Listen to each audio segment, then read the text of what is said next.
भगवान की जय, विष्णु भगवान की, जय, माता पार्वती की, जय, पंच सखी की, जय, हर हर महादेव। सूजी कहते हैं कि मंदार की माला से जिस पार्वती जी का केस सुगोहित हो रहे हैं, जो शिव जी मुंडमाला से अंकित है, जो पार्वती जी अत्यंत सुंदर वस्त्र धारण की हुई है, जो शिव दिगंबर अर्थात वस्त्रहीन है, ऐसे स्वभाव वाले युगल पार्वती तथा शिव जी को के आगे मैं नमन करता हूँ।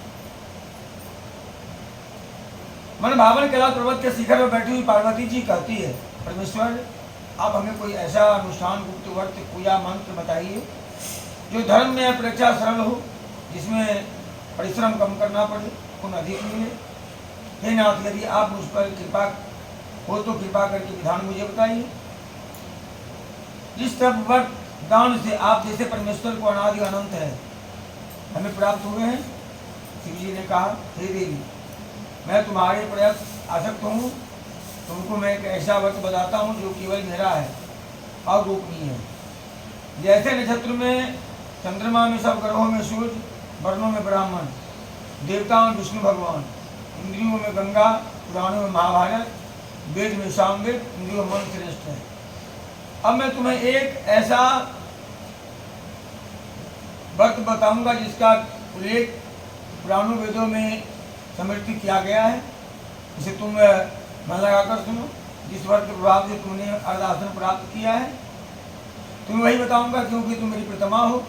शुक्ल पर तृतीया तिथि के चंद्र भाद्र मास हस्त नक्षत्र के युक्त उसके अनुष्ठान मात्र से नारियों का पाप कर्म से मुक्ति मिल जाती है। हे देवी, आज से कुछ समय पहले तुमने हिमालय पर इस व्रत का पालन किया था, उसके बारे में मैं तुम्हें कहूँगा। पार्वती ने पूछा, है ना, आप ही के श्रीमुख से सुनना चाहता हूँ, उस समय व्रत क्यों किया था? शिव जी बोले, भारतवर्ष के उत्तर दिशा की ओर समस्त पर्वतों में श्रेष्ठ हिमवाट नाम का पर्वत है। उसके आसपास विभिन्न प्रकार की भूमियाँ हैं, वृक्ष है। इस वृक्ष पर तरह तरह के पशु पक्षी फसीलार बनाए हुए हैं। गंधर्व के साथ जाकर अनेक देवगण ने सिद्धि प्राप्त कर साधु जन चरणों में पंछियों समेत हमेशा संचित विचरण करते रहते हैं। गंधर्व लोग गायन करते हैं। पर्वतराज के शिखर पर अनेक प्रकार के स्पष्ट रत्नों से वैदमणि भरे हुए हैं। इतना ऊंचा कि अपने मित्र के पास घर की तरह समझकर आकाश का स्पर्श कर रहा हो। पर्वत की सभी चोटियाँ हिमाच्छादित में रहते हैं। गंगा नदी की जल स्वर लहरी सुनाई देती है। हे गिरजी, तुमने बचपन में ऐसा पर्वत पर तप किया था। पर्वत पर तुम 12 साल तक सिर बल से लटकी रही, धुआं पी करके जीवित रही। 64 वर्ष तक मात्र पेड़ पौधे के सूखे पत्ते खा करके जीवित रही। माघ के महीने में तुम जल में बैठी रहती थी। वैशाख के चिराग्नि में दोपहरिया में पंचाग्नि में तपती रहती थी। सावन के महीने में तुम खुले मैदान में बैठी रहती थी। एक दिन तुम्हारे पिताजी ने तुम्हारे कष्टों को देखकर बहुत दुखी हुए।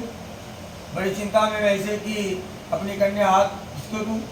कभी नारद मुनि आए, वास्तव में तुम्हें देखने के लिए आए थे। नारद देखकर हिमवान ने अर्घपादन किया, आसन आदि देकर उनकी वंदना की। आप यहाँ हेतु किस हेतु आए हैं? हम धन हुए, आपका आना मेरे लिए बड़ा शुभ है। नारद जी बोले, हे प्रभुराज, तुम सुनो, मुझे विष्णु भगवान ने भेजा है, इसीलिए आपके पास आया हूँ। आपका कर्तव्य है कि अपनी कन्या रत्न किसी योग वर को सौंप दूँ। ब्रह्मा विष्णु शिव तीनों भगवान विष्णु के योग्य कोई नहीं हो सकता। अतः मैं मानो तो कन्या भगवान विष्णु को प्रदान कर डालो। पर्वतराज बोले, भगवान विष्णु ने स्वयं मेरी कन्या का ग्रहण करने की इच्छा व्यक्त की है। आप संदेश लेकर के आए हैं, आवश्यक उन्हें अपनी कन्या को दूंगा। पर्वतराज ने यह वचन सुनकर नारद मुनि को तुरंत आकाश में विलीन हो गए। भगवान विष्णु के पास जो पीतवस्त्रधारी शंख चक्र गदाधारी थे, वहाँ पहुँचकर नारद जी पर्वत विष्णु भगवान से कहा, हे देव सुनिए, मैंने आपका विवाह पक्का कर दिया। उधर हिमालय पार्वती जी के सन्मुख आ गई। बोले, हे पुत्री, मैं तुम्हें विष्णु भगवान को समर्पित कर दिया। ऐसा पिता का वचन सुनकर तुमने कोई उत्तर नहीं दिया और वो भूमि पर गिर गया। दुखद होने के कारण बिखरने लगी। तुम्हें इस प्रकार क्रिया देखकर सखी निकट आकर के बोली, हे देवी, तुम्हें इतना दुख किस कारण से हुआ? मैं तुम्हारे प्रति इच्छा का यथाशक्ति पूरा करने की चेष्टा करूंगी, इसमें तनिक कोई संशय नहीं। पार्वती ने कहा, मेरी इच्छा कृपा मन लगाकर सुनो। मैं केवल शिव जी को अपने पति के रूप में देखने की इच्छा रखती हूँ। मेरी यह वचन अदिव्य है। मेरे इस विचार को मेरे पिताजी ने मानने से इनकार कर दिया, अतः मैं अपने देह का त्याग इच्छा करती हूँ। पार्वती जी ने दुख भरे वचन सुनकर सखियों ने कहा, आप देह त्याग न करें, अपितु किसी ऐसे वन में आप प्रस्थान करें जिसमें आपके पिता को अनुवृत्त न रहें। सखी के वचन सुनकर तुम ऐसे वन में जा गए तो तुम्हारे विधि पिता तुम्हें प्रत्येक गृह में ढूंढने लगे, दूसरे द्वारा ये बात खोज खबर करने लगे। देवता दानव अथवा किन ने मेरी पुत्री का हरण कर लिया। तब उन्होंने स्वागत में सोचा तो मैंने नारद को प्रतिज्ञा की, अपनी पुत्री विष्णु भगवान को दूंगा। ऐसा चिंतन करते हिमवान मूर्छा हो गए। गिरिराज इस अवस्था को देखकर सब लोग चिल्लाकर कहने लगे।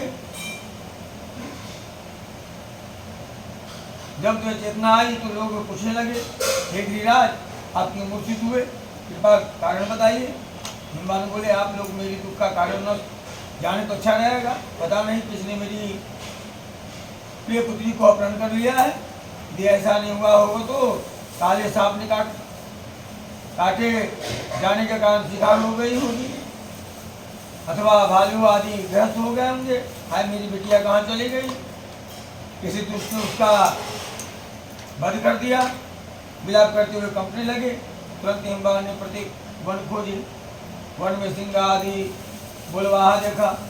विचरण करती हुई अपनी सखी के साथ ऐसे वन में पहुंची जहाँ नदी प्रवाहित हो रही थी। उस नदी के सुंदर तट पर एक कंदरा थी। तुमने उसी कंदरा पर अपने आश्रम में स्थापित किया। फिर एक बालू का प्रतिमा बनाया और सखी के साथ निराहार की। मेरी आराधना से लीन हो गई। भाद्र शुक्ल पक्ष तृतीया तिथि को शुभ अवसर में तुमने मेरा सर्वाधिक पूजन किया, रात्रि जागरण की, गीतादि से मुझे प्रसन्न किया। इसी व्रत के करने से फलस्वरूप मेरा संतोष उठा। कारणवश इसी क्षण मैं स्थान को पहुंचा जहाँ पर तुम अपने सखी के साथ निवास कर रही थी। वहाँ जाकर मैंने तुमसे कहा, हे देवी, तुम पर प्रसन्न हो, तुम वर मांगो। तुमने कहा, हे देवता, यदि मुझ पर प्रसन्न है, अनुग्रह करना चाहते हैं तो मुझे पति के रूप में प्राप्त हो। मैंने तथास्तु कहा। कैलाश पर्वत पर लौटने पर आता तुमने वर्तमान नदी में बहा दी।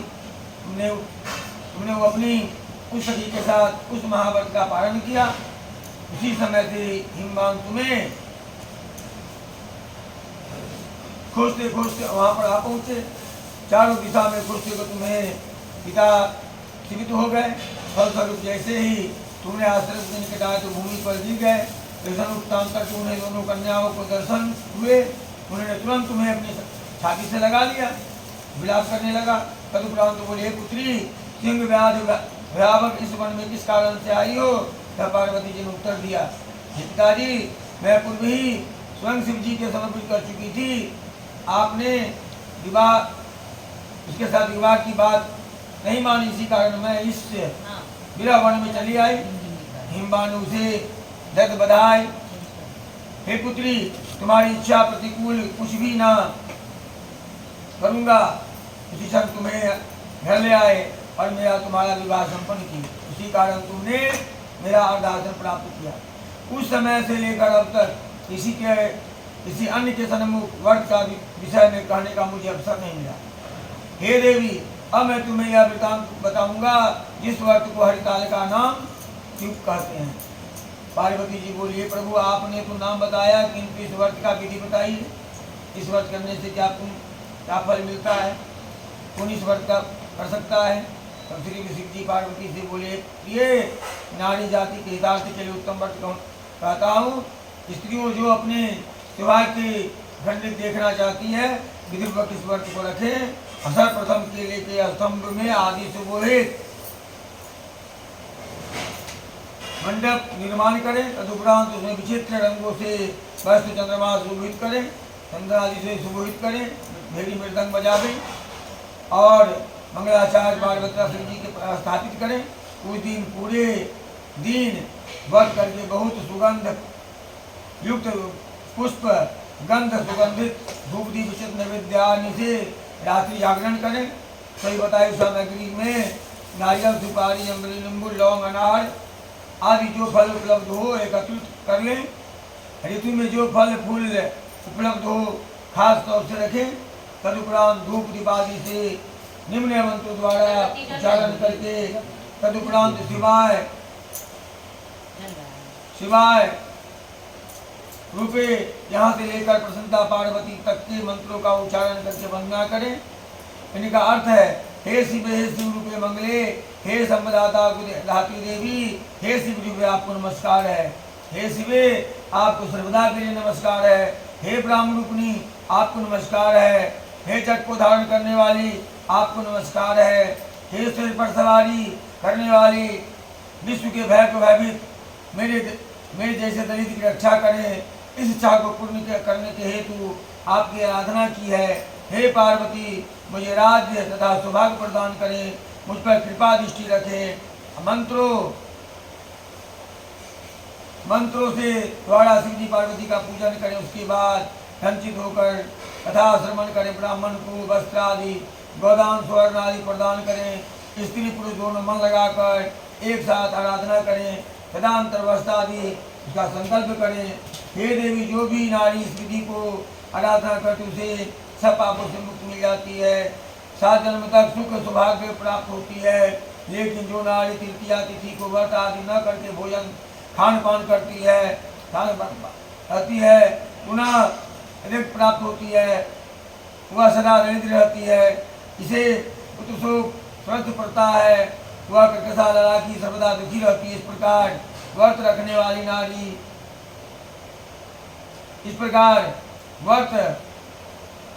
वाली नारी को घर नरक में जाना नहीं पड़ता।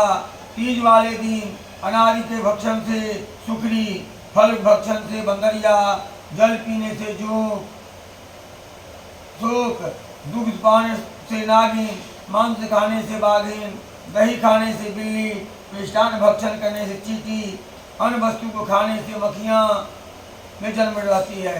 यदि उस व्रत वाले दिन जो सोती है तो वह अजगरी तथा पति को छलने से मुर्गी बनती है। अतः प्रत्येक स्त्री को नियम पूर्वक व्रत करना चाहिए। व्रत के दूसरे दिन सवेरे स्वर्ण चांदी तांबा बांस के पात्र में अन्न भरकर ब्राह्मण को दान दें तथा प्रणादि करें। इस प्रकार व्रत वाली नारी को मेरे यानी शिव जी के समान पति प्राप्त होती है और शरण अवस्था उसका रूप तुम्हारे दृष्ट हो जाता है।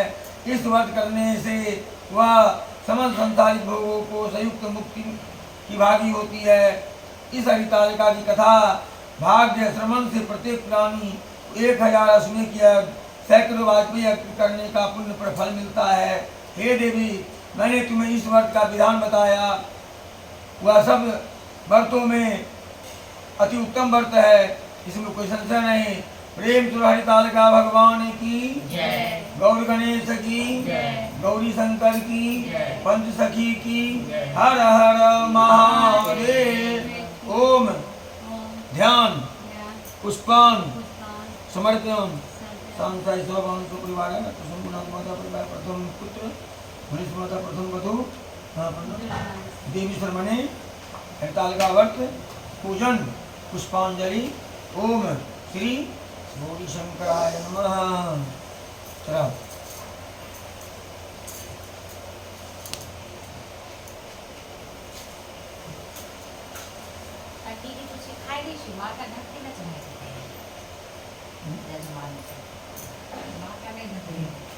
मंगनी में कहबे तो तू आराम ला तू बिहार जो सुना गए वो सुना दे तू कन्या आरती का छिपी वैसा की है। हाँ अभी तो दिए थे दिए थे ना वे पितर पूछो गया पितर बता क्यों लाड़ हैं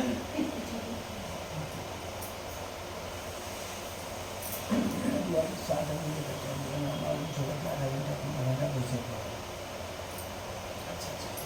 नहीं तो कितने नहीं टेंशन पूजा समय से खत्म हो गया पूजा समय से खत्म हो गया हाँ एक 1.5 घंटा लगेगा कितने बजे 9 बजे है कुछ नहीं मैं तो रात को किसी सो गया अब वो कर देवे ना तैयार 9 बजे लगा कैसे करा 9 बजे है 5 मिनट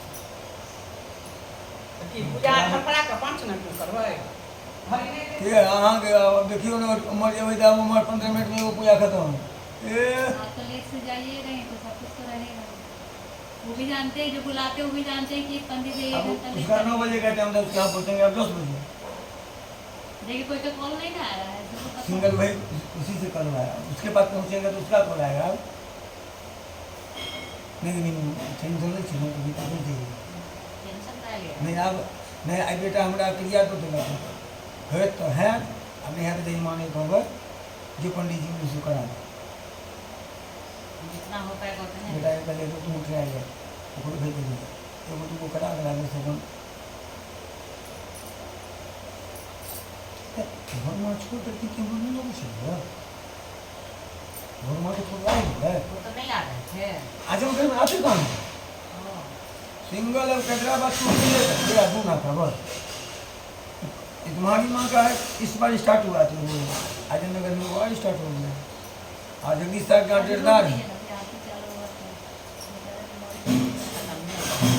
बंद कर दो ना क्या करोगे लास्ट अब आती होगा 5 मिनट हाँ आती है ना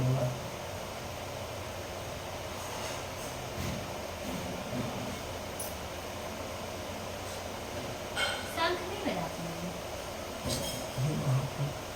बोले कैमरा बहुत जाएगा कैमरा क्या करते हैं दिख नहीं रहा है इसमें झोला में पंडित जी के झोला में नहीं देखी थी एक पूजा में शंख नहीं बजाते इसलिए कुछ नहीं देखी थी भगवान जी ने भगवान जी की पूजा में शंख नहीं बजाता तो इसलिए मैं सोचा अच्छा बजाइए अच्छा अपने ना में हुआ था भाई की हमने घड़ी पूजा में नहीं बजाते पंडित जी नहीं बजाया था सातों कथा कर दिए को बार मतलब आर्टिकल में नहीं है आती में नहीं इसलिए मैं वो बोल बजे भी नहीं वो जा केला के लिए चढ़ावे ना ने तो अपन दिया धान कर ली थी हाँ धान खा लेनी चाहिए पंखा बंद करो ठंडा करे रही तो सब आ जाते बनने लगता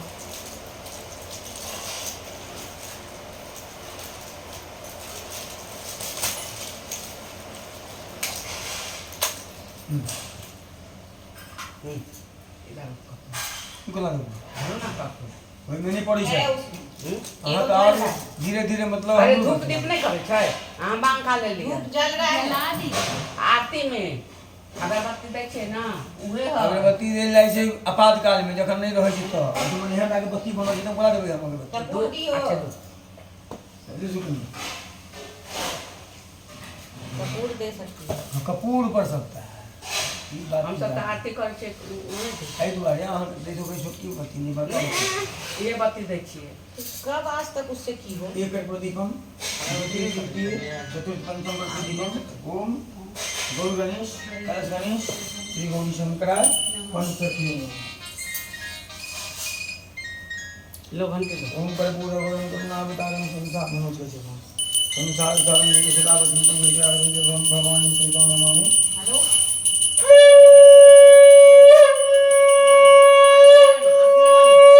आरती लगा जय शिव ओंकार भज शिव ओंकार ब्रह्मा विष्णु सदा शिव अर्धांगे धारा ओम हर हर हर महादेव एकानन चतुरानन नराजयन्तातं गरुडासन धन साजे ओम हर हर एक दो भुज चार चतुर्भुज दश अति सोहे मनोज को ही स्वरूप निरखता माते का नहीं जापन ओम हर हर हर महादेव यक्षमाला वनमाला मुंडमाला धारी त्रिपुरारी कांसारी कर्मा लाधारी ओम हर हर हर मां श्वेतांबर पीतांबर बागंबर अंगे सनकादित ब्रह्मादित भूतादित संगे ओम हर हर हर महादेव करके मध्यकम चक्र त्रिशूलधारी सुखकारी दुखहारी जगपालनकारी ओम हर हर हर मां ब्रह्मा विष्णु सदाशिव जानती अविवेका प्रणवांझर में शोभित ये तीनों एका ओम हर हर पंखा चलाएगा पंखा बंद कर। काशी में विश्वनाथ विराजे नंदी ब्रह्मचारी नित्य भोग लगावत महिमा तुम्हारी ओम हर हर महादेव त्रिभुवन समिति की आरती जो कोई न लगावे कहत शिवानंद स्वामी सुख संपत्ति पावे ओम हर हर महादेव तय माता जो पिता तुम्हें भरते हैं पंचकाल विद्याधर्म तुम्हें भरते हैं शरणम देव देव बोले घोड़ा पार्वती की जय। घोड़ा पार्वती की जय। हरितालिका की जय। पंचसखी की हर हर महादेव।